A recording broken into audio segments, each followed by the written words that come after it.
Welcome, guys, to another episode of Agency Exposed. Ken, Brad, how's everything going? It's going great. Oh, Good. it's going awesome. I love my four walls. Yeah. Brad's still in his four walls. Me and Ken, we're out and about living life. No, just kidding. My pajama bottom wore out. I got a hole in it now, but I'm good. Well, we've got a guest on the show today, and I'm really excited to talk to and unpack some things. And so, Ken, I'm going to let you introduce our guest on today's show. Man, I would love to. So our guest is Jay Myers. He is the founder of Bold Commerce. And if you don't know who they are, if you do anything in e-commerce, you would know who Bold is because they're probably the biggest, the best, and maybe even the longest running app company in e-commerce. It's primarily in the Shopify space, but you'd know about them probably from anywhere. And he's been a friend of mine for a long time. Super good guy, an amazing leader, and such a perfect personality, in my opinion, for this podcast because he's a giver and he likes to share. And so, like, what we do here is our goal is to collaborate versus isolate. Even in the era of social isolation, is that what it's called? No, social distancing. And so I'm just super excited to have Jay on with us. So we're going to try and dig into everything that's going on in their business, and we'll also do some updates on our own businesses and sort of try and give some knowledge about what we're seeing right now and help some people. How's that, Jay? You want to add to that? I'm almost in tears over here. Best intro I've ever had. And it's an honor to be on. Just have to correct a couple of things. I'm not the founder. I'm one of the founders. There's four of us. I should have said yes. I know. Okay. It's all good. Well, I guess I am a founder, but there's four of them. And Bold was like 100% a team effort, and we wouldn't be where we were if it wasn't the four of us. We all brought really unique skill sets to the table. Yeah, man, awesome to be here, and I love what you guys are doing with this podcast. I have listened to actually a bunch of episodes, and I think, the whole idea of sharing knowledge. There's two camps on that. There's people that think that knowledge is power and they hold it back, and that's their competitive advantage, and they know something, and there's arguments for that. But I'm on the side of the fence of that you guys are, and the way I look at it, it's like you can know how to be a professional hockey player or professional. Like you could read a book on how to be Tom Brady. It's not going to make you Tom Brady, and so the companies that are going to win are the ones that are putting in the work, executing like day in, day out. And so, I have no problem sharing what we do with people, and they if it helps them succeed, all the better. And if they're a competitor, I mean, they still got to out hustle us. So yeah. And Yvonne would be really, I mean, I don't know all your founders as well, but I know Yvonne, and he would have not been happy about me saying that. So, oh man, our thanks PR, for correcting that. This is going to be a PR nightmare at Bold. Everyone's going to have a board meeting. Jay, you're not the only founder. Quit telling people that. Here's the deal, dude. No. I love them all. That's all good. So where should we start, Bob? I don't know where you want to go, but I'll just say this: like Jay, you have. Well, maybe I'll just kind of kick it here because I have a bunch of questions that I think I'd love to get you talking about. You mentioned competitors, if they have your playbook, they still don't have your DNA, and that's very different. And just on that topic, I know you've had competitors almost, I don't know if you want to discuss this, but like rip off your brand and everything that you do. And has it affected you? Oh man, over the years, it's my like journey with how I think about competition has evolved a lot. I used to lose sleep when we've had copies of our products, and I'm sure every software, even like in e-commerce, like a website, if you sell, like people rip off their sites, their themes, their product page layouts, everything. We've actually had copies to the point we one time had a spelling mistake in one of our apps, and then the exact spelling mistake was in this other app. Like they literally copied the code, the variables, our CSS classes were the same. Like it was a exact clone. And I used to just get so mad about it. I would screenshot it. And I do think there's a lot to be said for having, what's it called? A DMCA, a DMCA takedown, like where you can actually like request that if something is a copy, you should protect your brand. And you should, but what you shouldn't do is you shouldn't lose sleep over it and stress about it and focus on it, because when you start focusing on the competition too much, you just start swimming into that lane. And you need to focus on the finish line, like where you're running towards. And when you focus on the competition too much, you just start building what they're building, and you end up having two cloned products. What you need to focus on is your customers. You need to listen to your customers. There will always be competition, and that's okay. That's good. It makes it makes you better. It makes your product better. It's a better product for customers. But the companies, we just always say the cream rises to the top, and let's listen to our customers, keep building products that our customers want. And we think we'll always have a place in business if we do that. So, Hey, Jay, for the listeners and those who don't know what Bold is, can you explain what your business does, your apps, and the type of functionality that it produces for like the e-commerce world and other things I might not even know. So. Yeah, for sure. So we started in, as again said, in 2012. I was an online store owner since 1998. It's aging me a little bit. I just turned 40. So I was 18. I built my first store on Microsoft Front Page. It didn't even have a checkout. I remember the first order I took was, I was at a party and I got my phone rang. So I wrote the credit card number on a napkin, and I probably not PCI compliant, but so I had been in e-commerce like literally my whole life. I grew up in a family business and then started selling the stuff online. It was archery equipment. And then so in 2010, kind of moved one of my stores onto Shopify, saw they had an app store. It was super early at that time. There was maybe like 12 apps, like there wasn't many. And then so I just saw like all this opportunity, but I wasn't a developer. Teamed up with a couple guys, and we really put together this amazing team. And so we started as an app company. We have a whole suite of apps. I think 21 or 22, everything from like, if you want to run subscription programs, if you want to do upselling, bundling, membership programs, there's things like store locators, wholesale pricing, quantity, like it's just a real widespread of tools, apps that helps merchants sell more. We are primarily a Shopify partner, but our apps do work on BigCommerce. We recently launched some on WooCommerce, and then we work in the headless space as well too. So we're definitely big in the Shopify ecosystem though, but we do live in various ones as well too. So yeah, we use your subscription, plug your app and Shopify nice. For our clients. So awesome. Correct me if I'm wrong, Jay, but doesn't like Staples run on your checkout right now and that kind of stuff? Yeah. Staples is we power their checkout. Their actually all of their. We have a product that it's not really an app. It's we call it our price rules engine. It's really a powerful way to run pricing, promotions, scheduling of prices, changing prices. So like, if you go to the staples.ca right now, the .com one isn't running on our price rules engine yet. But every time you load a page, the prices are dynamically created every time a page loads. Like Staples has a lot of unique challenges around pricing. Like they have 5,000 different wholesale price levels. They at any time of the day that you log in, no matter who you are, where you are, what you have in your cart, what you've bought before, what price sheet you have, because everyone gets quoted certain things.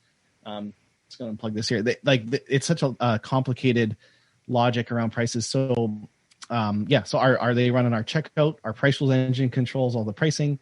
But they had a lot of unique things, like in their checkout, they have a Staples card. So it has to work with that. They have eco fees, which is when you buy ink, a certain percentage has to be charged to fund the recycling of that ink. And that has to be dynamically calculated in the checkout. They do a lot with local pickup because they have stores all over. Mm-hmm.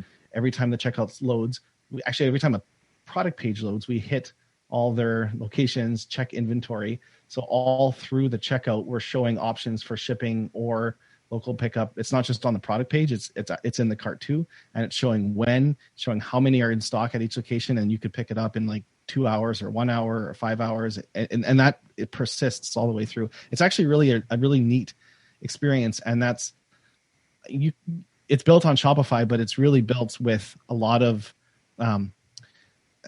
I call it their e-commerce tech stack is really the best way to describe it. It's yes, they're using Shopify, but Shopify is one piece of that tech stack. It's really it's almost like we refer it to internally as a modular build, and we're kind of using the word modular commerce. I don't know if that'll stick or not, but they use OrderBot as their or OMS. They have Contentful as their CMS. They have their ERP. They have their back end. They piece all these different pieces together, and then they've got a suite of products that helps them deliver commerce the way they want to. And what's really cool about it is, in 2 years, if they want to pull out one piece and bring in another piece, they can. Shopify is a piece of that. And so, yeah, it was really a fun build, actually. I think there's going to be a lot more like that with bigger brands in the future. Yeah, for sure. Yeah. Jay, you have a unique situation in that you deal with a lot of companies, obviously, that are into e-commerce. You also are able to see what companies and clients and customers are pushing the limits of innovation. Well, in that context, I'm just curious, with everything that we've talked a lot about the relevancy of what's happened in the last few months, and the COVID shift that's happened in businesses and with agencies and business in general.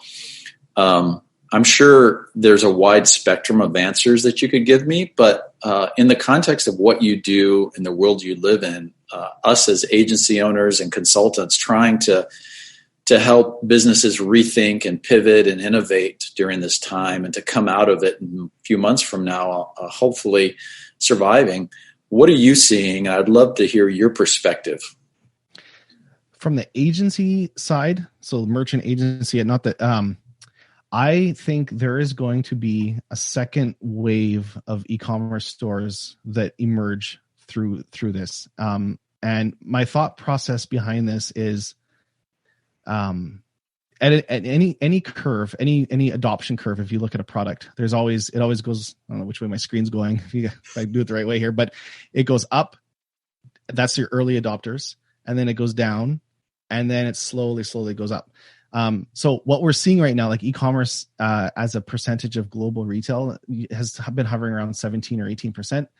In the last couple of weeks, it's jumped over to 30%.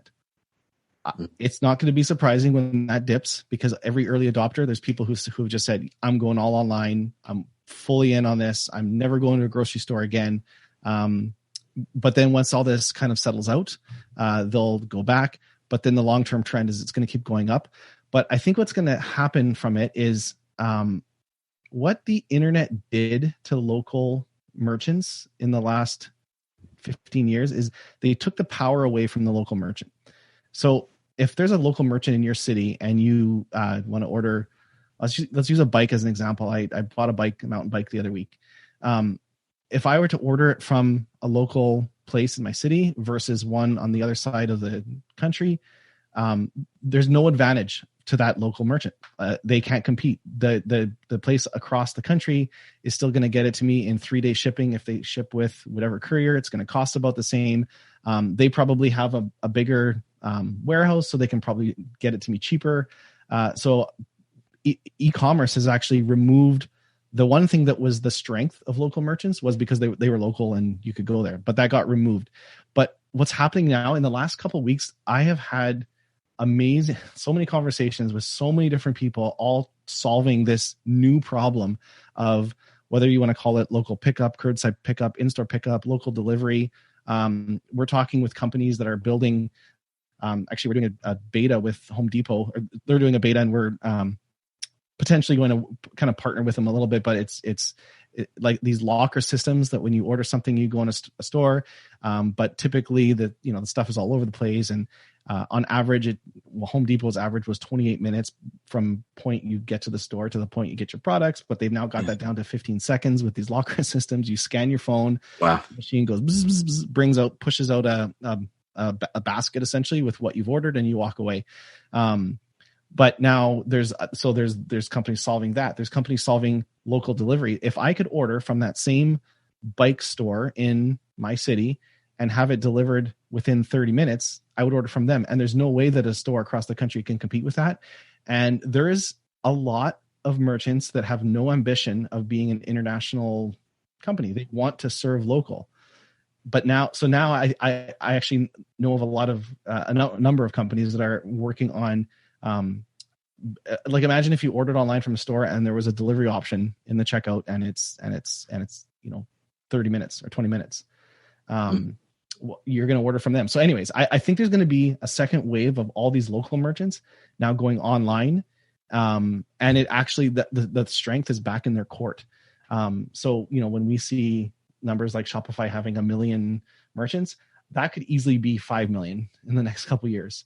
Right. And it's not going to be 5 million huge merchants. It's going to be local merchants, the logistics around getting the products. People might not be going to their stores. But I said this to someone the other day, like it just reminds me of, a couple 100 years ago when people came to America and they were on their horses and they said like everyone could get a plot of land, and they lined up and they fired a shotgun or something, and everyone raced to what they thought was the best plot, like by the river or fertile soil or whatever it was, and you could claim land. Like for savvy, ambitious, hungry entrepreneurs, like this is that time again. Like everything is being shuffled up. The dust isn't settled yet. And if you want to go and stick your stake in like, I'm going to solve this problem, I'm going to solve this problem, there's like never been opportunity like there is now. Like every day I learn of like 10 new companies that popped up that model for that company didn't exist 4 months ago. Right. So I think it's crummy what's going on in the world, but as an entrepreneur, it's the most exciting time I've lived through. I guess 99, like when the internet kind of became a thing, was up there too, but it's an exciting time. It'll be interesting.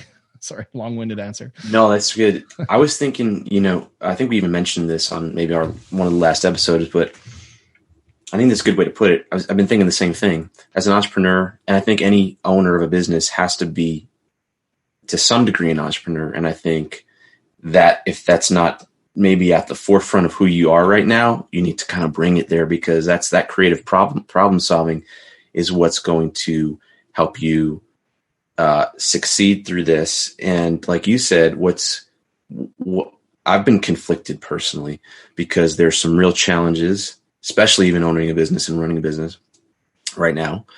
And then there are some new opportunities. I think on the 2 podcasts ago, we were talking about the fact that, I don't know, I even think business got harder before. Like it seemed like it was more difficult in a lot of ways because everything's so inflated and and egos are so pumped up, and just everything's to the point of it where it's just bursting. It gets really difficult to innovate and to do business. I mean, on paper, it actually sounds better, but it actually is more challenging in some ways, especially there's also a priority that's already rung out, like you said, and like, it's really hard to move through that.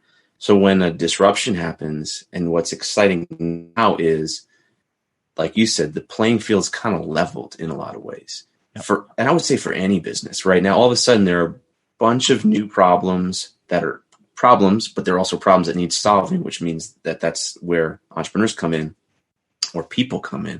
Mm-hmm. And that is an exciting thing. Yeah, it's, I think what happened is you're right. The valuations of companies was definitely overinflated. And I think what this has done is it's kind of help expose like what's real and what's not real. What do you actually value as a person, as a human, and then that value translates into company, because where you put your money is in things you value or services you value. And so, like all the charts you look at in the last couple months, it's like, it looks like a salt shaker. Everything got shaken up. And then now, okay, it's slowly going like this. It was like people were canceling. So like we look at subscription data a lot because of our subscription, people are canceling subscriptions like crazy, but also people are signing up for new subscriptions faster than they ever have.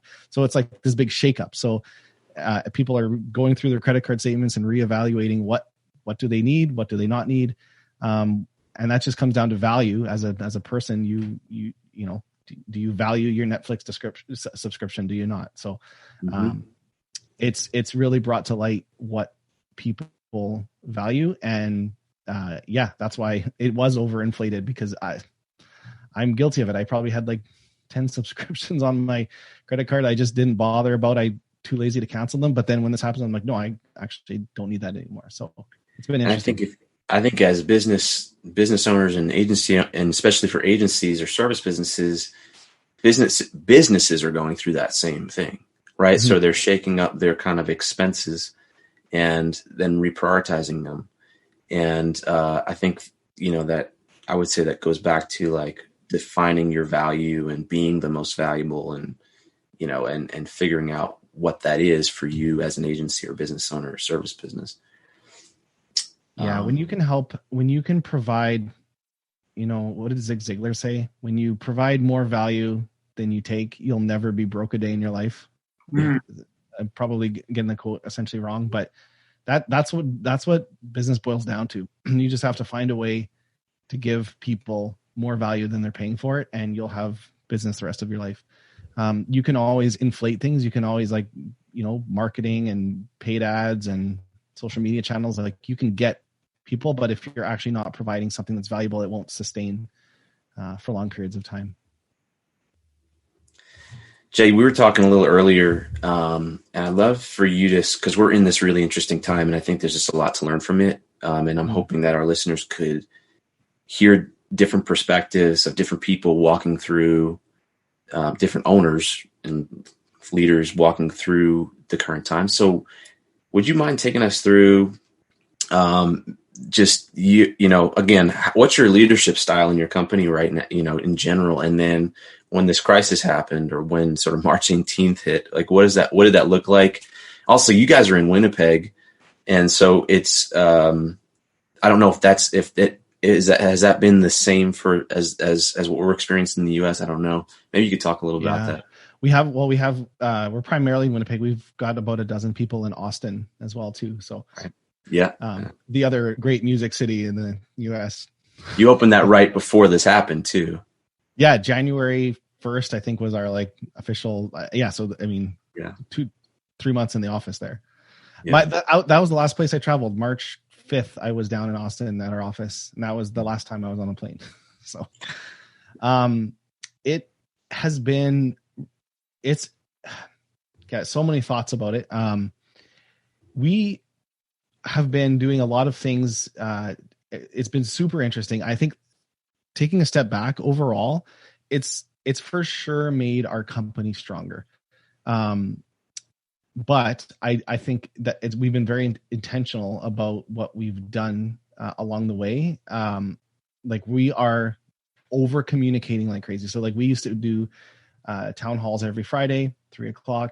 Company, everyone comes to a room and we do a town hall, and it's updates on products, companies. We have about 350 people at our company. So we have one office that there's 200 people, another office that there's 130 or so, and then Austin. So we live stream it.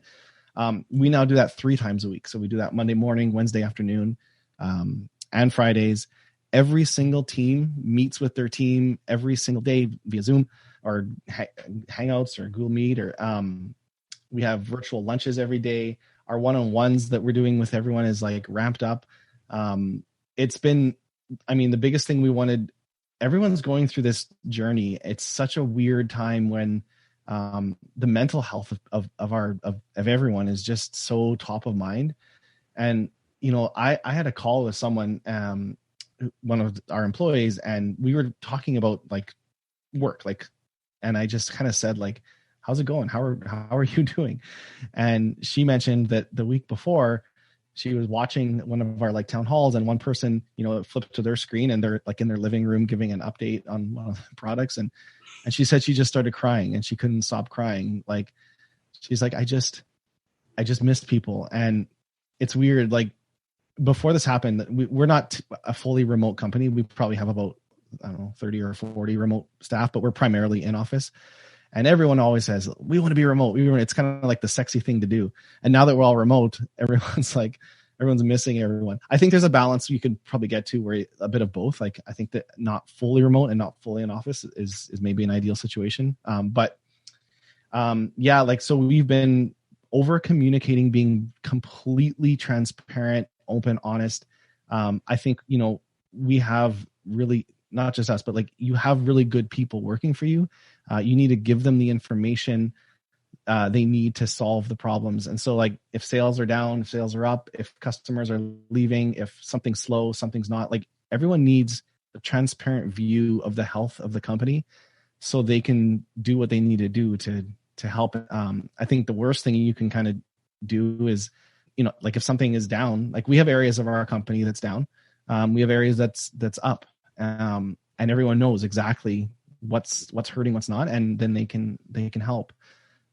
So really just being really transparent and honestly, like checking in on a human level, remembering that it's, when you have a video call, like, I don't like with you guys, like you might've just had a kid crying 5 minutes before this, or you might've been trying to get your kid down for a nap, or I don't know, like, it's a weird, so just being mindful of what people are going through and not just, take that extra second when you jump on a call, like how are you doing? Like, it's the weirdest time. Like, you always say like, hey, how's it going? And, you always just say, oh, good, busy. Or sometimes, like you have like a off the cuff answer, but now is like the time when people are saying, hey, how's it going? It's like, you actually mean the question and you're actually interested in what their answer is. Like, right. Because some people aren't doing very well. So, yeah.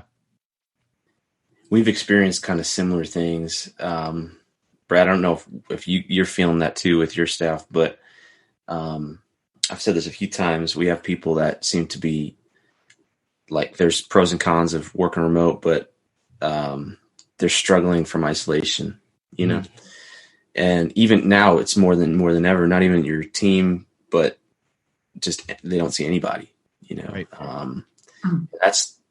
That's a challenging thing because I think it really affects your mentality. We do one-on-ones. Go ahead, Brett. Bob and I talked about this earlier, but like as our companies get back, and there's maybe quite a few of the folks are actually going to come back in the office. Some may still decide to stay back and work virtually because of situations. And, that's where the challenging time is when, when those folks who are staying back and doing most of the communication through Zoom calls, will they start to be disconnected from a team that is now, got back together in your office, in your space. And what will that look like in the next 6 months if that happens, where part of your work staff will be virtual? Some companies are really set up for that and have already, been doing that for years. Other companies and other types of businesses, it's becomes you're less and less connected if you're not in the office. And so we understand that companies may struggle with that, and people may struggle to feel disconnected from a team, and they're not part of every conversation anymore, because a lot of the conversations in your office are kind of off the cuff, or they're very personal. Just walk by someone's desk and talk about a project, and that person may not be privy to that information and then doesn't have the full knowledge of what's going on. And so I think those are the struggles that we see folks will have, and how do we address that, and how do we create inclusive. Our company probably isn't large enough to see that, but there's companies maybe Jay, like yours, that might, or others, larger size companies that have maybe 20 or more employees or even bigger. So, I think. Well, we don't know how the go back to work strategy is going to happen yet. We're fortunate that we're primary. I'm personally not as productive at home because I got these two kids here. One's 3 and one's 6, and they are. I think I can hear one in the room right now. Like they're, and then obviously they're out of school right now, which I should rephrase that. I'm very productive working from home when the kids aren't home. So it's totally different. So but as a company, I don't know the exact number, but it's probably 70% of our staff don't have kids. Like we are a younger workforce. So everyone is as productive, if not more productive. So we're not in any rush to get back. I think we'll slowly do it, but there have definitely been some people that have vocally expressed I hate this. I can't wait to get back in the office. I'm bored. I'm lonely.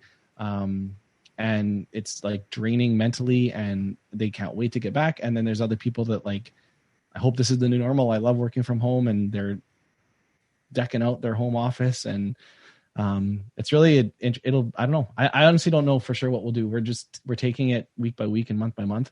One thing is like, we were on the verge of needing another building. We were at max capacity of both buildings. And, it's really made us question, how important is a building? Like for me, I would like to be in the office 2 to 3 days a week and working from home maybe 2 days a week. I feel like that's a balance where like when I need long focus to do something, home is a good place to do it, assuming the kids aren't here. Mm-hmm. But I do think it's important to be around people, like you said, Brad, to hear what's going on, to bounce ideas, to meet face to face and discuss things. So in a perfect situation that's my ideal, I guess. I think the future maybe of businesses, they'll realize that they don't need these big buildings, these big parking lots and all that stuff. They can downsize to half the amount of volume they had or space, and create more of a coffee shop kind of common workspace that people can just kind of come and go, and not really dedicated offices, and they can work from home, but then come in and meet on special projects, and there's whiteboards and there's other collaboration rooms and things, and just, really downsize the amount of expenses they have in real estate. Totally agree. Yeah. Real estate is going to be interesting over the next 6 months. Especially commercial. Yeah. There's going to be a lot on the market. Yep. Yeah. I've been, I realized that sort of like you, like, I don't know where things are going to go, but it's been sort of interesting thinking about where they could go. And because like for us, I'd be curious to know what you guys are thinking. For us, we're probably going to go to some hybrid, right? Like I would, just in general, I would not want to just go back to sort of just doing things in the way that we were doing before, because I think you don't really learn anything through it. And some hybrid means taking as many of the pros from both situations and kind of putting them together. And so we're probably going to go to some sort of, in office, at home, or remote, like 2-3 day split, whatever that looks like, to kind of maximize that. And also I think the side benefit is, and this is something I've been thinking about for a while, but I wonder if I think there's a part of this that allows families to kind of be closer together. Mm-hmm. And that is a area that's not really discussed or talked about, but I think that when that unit breaks down a bunch, I think it causes a lot of problems in our society. And if we have this ability, now you can actually kind of foster that a bit more. I know it works better for me. Like I have 3 little ones, like my oldest is 8 and my youngest is 3. So similar to you, like I got, 3 doors between me and them right now, all closed. I put up sound panels. You can't see here, but I got sound panels on right, just the blinking light. Yeah. On the door. That's a good idea. I should get if the red light's on, don't come to me with your problems. Yeah. But then it's also really great to be able to stop and like kind of hang for like 10-15 minutes, and you actually, rather than feeling like, and everyone knows this, right? Like rather than feeling like you come home, you have 3, maybe 2 hours before they'll go to bed, it's not that limited space of time. And I think there's so much benefit that comes, mental health, family health, all that kind of stuff that comes out of that I think businesses can pioneer without sacrificing anything. That's what I'm hoping comes out of this a little bit too.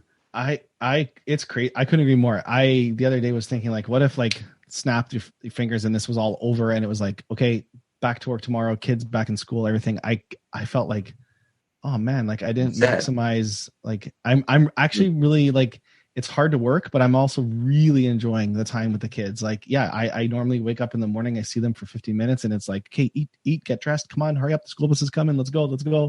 It's not like enjoyable time. It's like, get them dressed, get them out the door. They get home, they're hungry. And then we got to practice piano, do this. We don't like get to just hang out, and like this morning we're picking worms and like they doing stuff like that. And it's definitely a good thing about this that I do hope sticks. One thing I forgot to mention when we were just talking about the company and going through all this, one thing that has been absolutely critical is we about a year ago we shifted to this to the OKR system. Are you guys familiar with that? I know a bit about it. Yeah. So John Doerr, say his last name. So it's actually that Andy Grove, the former CEO of Intel, kind of came up with this. It's objectives and key results, and it's basically a way to run your company where the company can kind of run itself. Like you create company-wide objectives, and so like we have about 5 main objectives for the year of what we want to do, product-wise, culture-wise, like company-wise. I can't publicly say what they are, but like they're very strategic about like what we want to do as a company. So we have these 5 overarching objectives, and then each quarter we break that down to like 3 or 4 objectives that tie into the main objectives. Like how do these objectives move the needle towards that? And then every objective has key results. So that's why it's called OKRs. So if my objective is to, if it's an agency, if your objective is to, it could be a number, like typically the key results are the numbers. The objective is like a aspirational thing. It might be to become the most service orientated agency in the world. That might be an objective.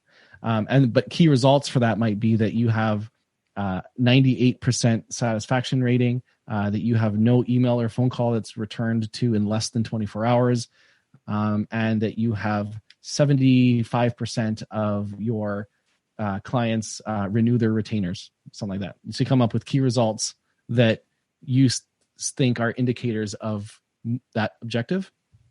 And so once you have that, we tell our whole company, everybody makes their own objectives and own key results. So no matter what department you're in, if you're on design and support, accounting, finance, like HR, you create your own objectives. You meet with your leads. Everyone has a weekly or bi-weekly one-on-one that they obviously say, bounce the ideas off like, hey, here's my objectives. But if those objectives tie into their team's objectives, which the team's objectives always tie into the company's objectives, they can do it. So like if your objective is to become the most service oriented,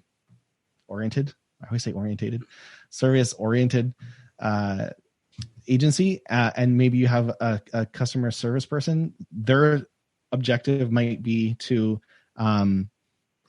create, do 7 things per month that just absolutely wow a customer, create 30 macros to be able to reply to tickets faster, to create, 7 videos to walk people through things instead of doing it over and over. Like they can come up with themselves. That ties into a bigger objective. And when you work remote, this has been, it was valuable when we were in the building, but it's like 10 times more valuable now that we're remote. And there's actually, if you want the book, I think it's called Measure What Matters. Yeah, that's good. I've heard of that. We'll link to it too. Yeah. Measure What Matters. I absolutely recommend that to any company. I honestly, like, even as an individual, it's funny, like a lot of our staff love it so much that they've started applying OKRs to their personal life. So it's like an objective is, I want to be a better dad. Okay. So that's like a objective. So what are the key results to that? The key results are, I spend 3 hours a day with a kid or something. I don't know, whatever you can come up with it, but I want to be healthier, or I want to be more fit, or I want to be a better husband. And so it's funny because like a lot of our staff are creating personal objectives, and we actually encourage them to as well too. So if they're, they can have an objective that moves the needle for the company, but their personal objective, it can be anything. Like they want to learn videography. Like they might be a designer, but that's something they want to learn. And we allow our staff a certain percentage of time to grow and develop.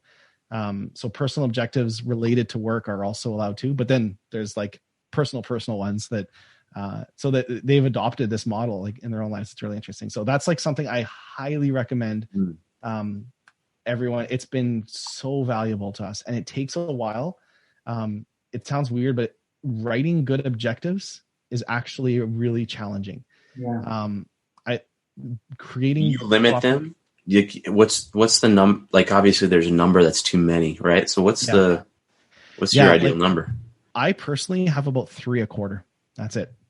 So, and if you read that book, I mean, you can just like, if you search it, like how to create OKRs, like there's 100 YouTube videos on it. Yeah. You know, a proper objective is typically not actually reached. Google uses the same methodology. So Google, they were the ones that they started, they rank every quarter from 0 to 1, 1 being that you hit your objective, or just so your key result. But you always want to have like a couple aspirational ones. And actually, if you meet with your lead every month and you're hitting all your key results, that's actually not a good thing. That means you're not setting them enough. They're not ambitious enough. But the whole way that we write goals, it has been revolutionary for me and for like, I think a lot of people at our company, and how, you know, this is not a good goal to be like, we want to make $1 million or something like that. Like that's not a good goal. That's a key result. Your goal will be something related to what you're doing. And then obviously that's a result, but that's just one example. There's, having that structure in place, I feel like we can now, this ship that is bold, go through storms. We can turn it faster, because if we have to turn it, we can just say to the company, like, we are changing our company OKRs. This is like, if we want to build software for cars and not e-commerce, like our objective is now to be in the dash of every car in North America. That can be an objective. And right. Now all our product teams, all our designers, all our support, they start lining their objectives up to it. Well, the designers have to learn how to design for a car dash. Our support team has to learn our marketing team has to learn how to market to car buyers. And all of a sudden the ship has aligned this way, because we've changed. It's like the rudder. Those 4 big objectives are the rudder that steers the ship. And we didn't invent this. I don't want to take any credit for this. This is Andy Grove, like Intel. This is like there are really, really smart people that have created this. We've just adopted it, and it's been really valuable to us. I love that. You know, it's funny that also does what I think, I don't know if you guys would agree, but I think a lot of businesses, especially agencies, kind of like suffer from, we certainly did early on, less so now, but suffer from too many ideas, right? And maybe even not having goals or choosing the wrong goals. That's even worse, you know? And so having that time where you choose, and like even the art in choosing objectives, but you choose those objectives, now they become the filter for what you do, right? So now it gets away from shiny object syndrome, or whatever you want to call it, where you're just running in a bunch of different directions. You never actually make progress towards something. It also kind of gives your staff some independence. And I think that's a huge takeaway for everyone. I mean, we've done things like that, and we use I might even adjust ours. We do something similar. It's called RPM, and it's funny that it's three letters too. It's the rapid planning method, but it's similar. It kind of takes key goals and then aligns activities and those kind of things through it. But all that to say is, when we've gone remote, or like you said, and that's like everything's just sort of gotten, a bit of chaos has been thrown into the mix. All of a sudden, everything's been disrupted. People kind of know what they're supposed to be doing, and we quickly adjust things, and then and that helps a ton. I think more people or companies succeed because of what they say no to than what they say yes to. There's definitely no shortage of opportunities. There's a lot of indigestion of them when there's too many. That was so having good OKRs, like every time an opportunity comes your way, it's like, it's crystal clear. Does this move one of these objectives forward? Yes, no.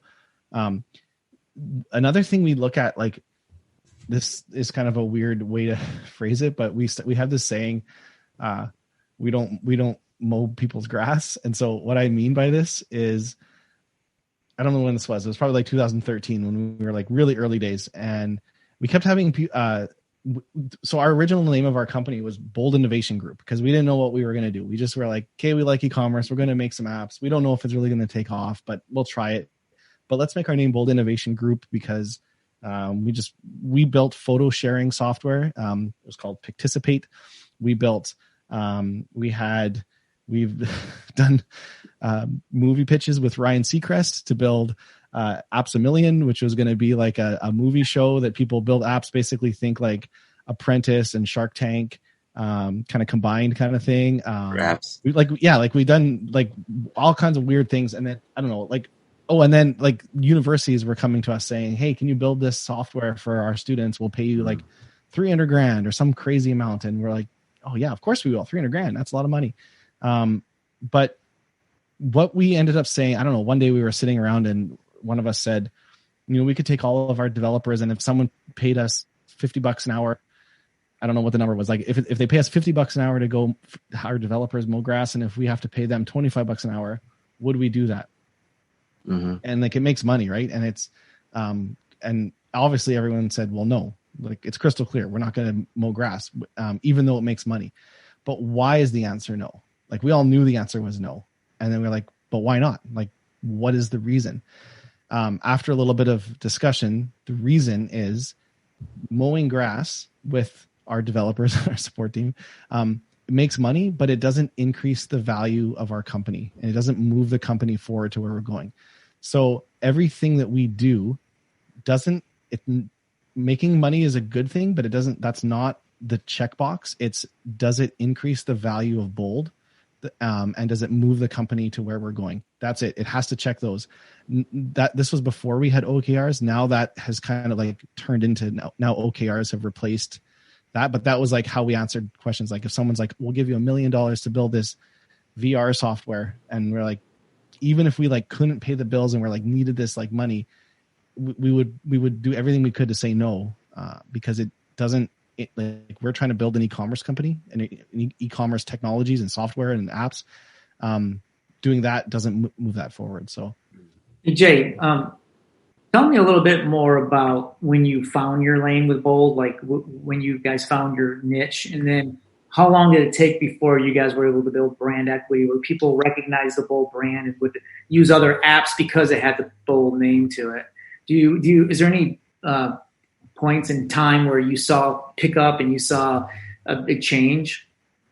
Yeah, it took us a couple years. So now like Bold Commerce is our actual name. We were, I don't know, Ken, if you remember this, if you're around, we were originally Shopify.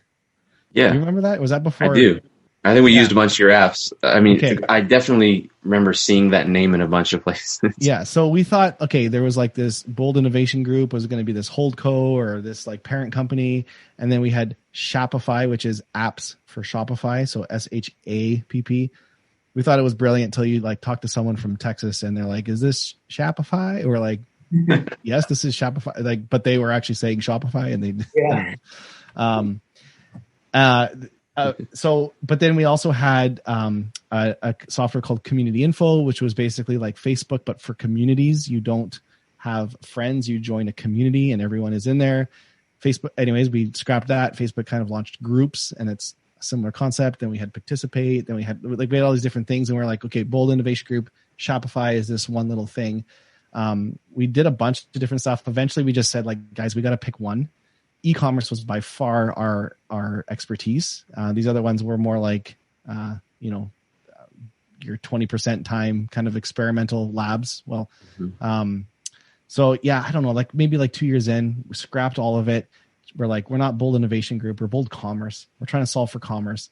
Shopify actually asked us to change the name Shopify. Not just us, but like anyone that had, this was right before they went public, like, and it makes total sense. Like anyone that had any branding related to Shopify, they politely asked that we change it because if we did something and it was perceived negative in public eye, it could affect their stock. So, but it was the best thing ever. Like we aren't, I don't know, we have apps on BigCommerce, and it would be weird being Shopify with apps on BigCommerce. So, yeah. It's been before released on an e-commerce app. Sorry, say that again. What What was the first e-commerce app you released? What did you do? Yeah, the first one was our upsell app, and we said, what's the easiest? It wasn't the first app we wanted to build. The first app we wanted to build was a product comparison app. I had a sporting goods e-commerce store, and so when you are looking at buying like a backpack and you can click compare, they all come up and it shows you like the weights, size, material, whatever. So I wanted basically that was it, but we thought that was too hard. So we said, well, what's the easy app we could build? So we came up with the idea, like, what if it's just a simple upsell? Someone clicks add to cart, pop-up comes up and says, hey, would you like to, you're buying a leather jacket and it's, hey, would you like the leather treatment kit? It sounded really simple. 7 years later, we're still working on that app. Now it uses AI and machine learning to like automate it. And there's upsells all over the place with there's funnels. So like when people say no, yes, it takes them down different paths. So it's definitely like evolved, but it wasn't nearly as simple as we thought. The thing that was unique in this is totally fluky. Like I was a merchant. So two of our partners are Yvonne and Eric, are developers, and Steph is a designer. So like I really had the merchant hat on. I was thinking, how do we build apps that make more money? Because we actually were running the stores. We brought the stores into Bold, and then I ended up selling them late 2015. So so at the time, all the apps in the App Store were like connection apps. So sync with UPS, sync with QuickBooks, sync with MailChimp, that was the reason the App Store was originally designed, was to connect with other software. We were the first company that used APIs on the front end of Shopify. And when we launched our upsell app, there was a company, they still use Shopify, the Chive. I don't know if you guys know about them or not. Anyways, so they used it. And every time they would run a promotion, it would take down all of Shopify. And at the time, this was maybe only like 15,000 stores. I think when we first launched Upsell, there was like 12,000 stores. But it kept happening. And when it was like 30,000, forth, like the Chive would like, hey, we're running this promotion. Like we would be okay, but because of all the API calls happening, so Shopify wasn't sure what they thought about this app at first. They thought, oh, this is like this is a hack to our APIs. This is not how the APIs were supposed to be used. But merchants loved it because it increases your average order value like 30%. Like the upsells are what brick and mortar stores live off of. So Shopify was at first like, we don't like this, guys. You can't use our APIs on the front end of store. This is not right. But merchants loved it. So eventually Shopify said, okay, you can continue to do this, but we're going to put in API throttling. And like today, there's only like so many API calls you can do per minute. There's a lot of controls around that. None of that existed before. And we were kind of the ones that like pushed the barriers that broke it, that caused all of that.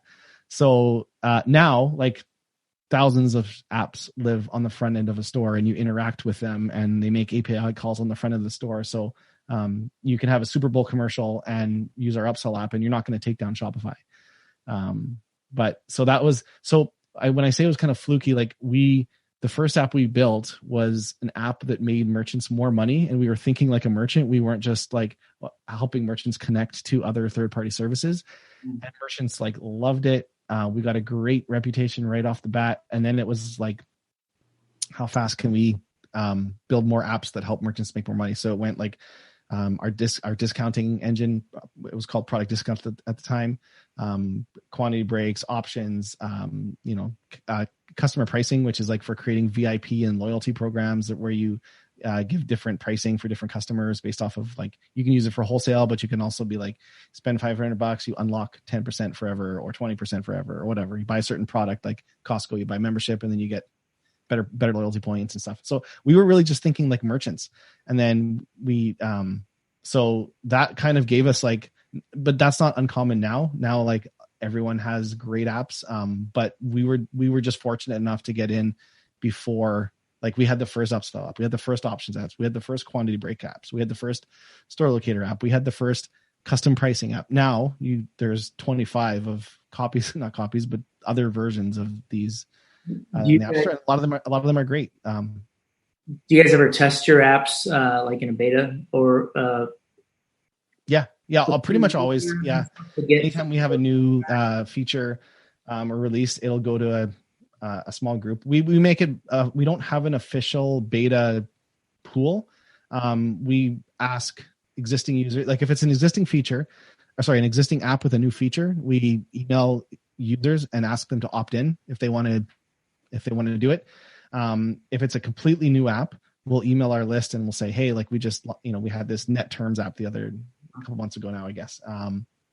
And it was, which actually is still in beta. It's not, but we'll email our whole list and it's like whoever's interested. I find that people that are going to be better beta users are ones that are for sure interested. Like that app is an important business function for them. So we don't have like a consistent group of 50 people that beta tests every app for us. That's good. Are you thinking? Well, I think we've come to the end of our time. Jay, thank you for your insight, your history. I mean, we could probably do 2 or 3 shows on this because lots of great information. Do you guys have any closing comments or questions for Jay before we let him get back to work? Well, I just want to say thanks, Jay. I know our clients use your products and it's served them very well. And I like the idea that, one thing that you mentioned on this podcast, which I always think you could use this for anything, is you're always thinking about the customer. You're always thinking about the end user and trying to solve their problem. And again, always looking at, they have to make revenue. If they can make more revenue, then you've done your job. And that's what a successful product is. So if you can apply that to anything you do, having that empathy, that customer empathy, understanding your customers really well is everything, right? So yeah, appreciate your sharing. Yeah, it's been great to have you on. Oh, it's been great. Yeah, Jay, thank you so much. Thank you so much for adding your input. I would love for you to leave us with one thought, our listeners. You obviously run, you're how many, 300 people in your or so? 350-ish. Yeah. Yeah. So a big workforce, and that's a blessing, and it's also a real challenge, right? You have to, I'm sure you feel the weight of that. And so I would love for you to leave us with just a thought on when all this uncertainty started, before you knew if it would shake out to be better or worse than you. How did you clearly think through that? Given obviously there's a tremendous amount of weight on your company, both from supporting customers and also supporting employees. And you guys as partners are at the top of that, trying to navigate that ship. I imagine a lot of people are going through that now, and are still in that. How do you decipher that? Like, what's your guiding compass that gets you kind of through that? Well, generally, as a rule of thumb, I always remind our team that I have this saying that the water outside your boat can't sink you, only the water inside. And this has been an exceptional time where there's a lot of, I can't say for sure. Like there are some people that are closing doors, like restaurants, that they've done absolutely everything. And yeah, somehow the water outside the boat got in through COVID. And I know, so like, but generally that thought holds up. The people inside your company are the most important thing. And they're the ones that are taking care of your customers, or the ones building your product. They're the ones building your brand and your voice. And like they are, when you look at a company, you can look at 2 different companies. And if one company is releasing products fast and getting great reviews and another maybe isn't, and you try to figure out like, what's the secret? It's the same every time. It's not a secret. It's the people. And those people implement great processes and great things and stuff. But if you have really good people with a strong culture, and culture being, the way we define it is the way you make decisions in the absence of leadership. So like if leadership's not there and you just have a strong culture, you can still make decisions. You still know what the values of a company are. And so like if anyone going through this right now, if your boat hasn't sunk yet, you're and like it's not absolutely going to sink, like take care of your people. And then take care of your customers too. Like it's, someone asked me the other day, it was actually on another podcast. It was, I think the question was like something to the extent of like, well, what do you do to make sure when all this is over, like if you're getting extra sales now and things are great, but when all this is over, what are you going to do? I think right now is this amazing opportunity where, so like in e-commerce, there's a lot of stores that are doing 5 times the traffic right now. So the average store probably, let's say you spend $25 to acquire a customer on Facebook ads or Google ads. And that's the normal. You're just used to paying $25 for a customer. But what if you said with all these customers right now, you got 5,000 new customers in this period, that it costs 5 to 25 times less to market to an existing customer than it does to a new customer. And there's a lot of interesting reports on this. So you've got it's like this golden gift of all these new customers who haven't ordered from you before. Take care of them, send like a month from now or 2 months from now. Well, if your customer acquisition cost on Facebook is $25 a person, send them a $25 gift in a month. Just send them Starbucks cards with a handwritten note saying, hey, thanks for, ordering through us through this hard time. We know this isn't easy. We know you took a risk. You hadn't ordered from us before. We wanted to give you a $20 Starbucks card. And then, sometimes people say, well, we can't afford to give $20 Starbucks cards to everybody. Well, A, you might be paying that already in acquisitions, but B, phone a local coffee place and ask them to say, hey, can we send gift cards for your product to our customers? They'll probably say yeah, and they'll probably say do it for free because that's them acquiring a new customer too. Like Starbucks has an acquisition cost, and Starbucks might be a bad example, but this could be anything else. Mm-hmm. They'll probably give you, yeah, you can give any one of your customers a $15 thing, and I don't know. There's just ways that you can be creative that really show value to the customers, this new group of customers that a lot of people are getting right now. Look at them as this soil that you want to take care of through this time. And now post-COVID, grow that soil. Don't just like, yeah, sales are good now or whatever it is. Sometimes sales are bad, but it's this new soil that you're getting, and just grow it. So I had this quote, Zig Ziglar, he said, you don't build a business, you build people, and then people build the business. And it's like, that kind of sums it up, right? Like with this water inside the boat, outside the boat stuff. So that's my final. No, that's really good. I appreciate that. I mean, I think that's a good way to end here, and a good thought on navigating through this with a team and taking care of people and customers and all that kind of stuff. Thanks so much, Jay. Really appreciate you taking the time. My pleasure, guys. Thanks for having me on. All right. I'll talk to you soon. See you, man.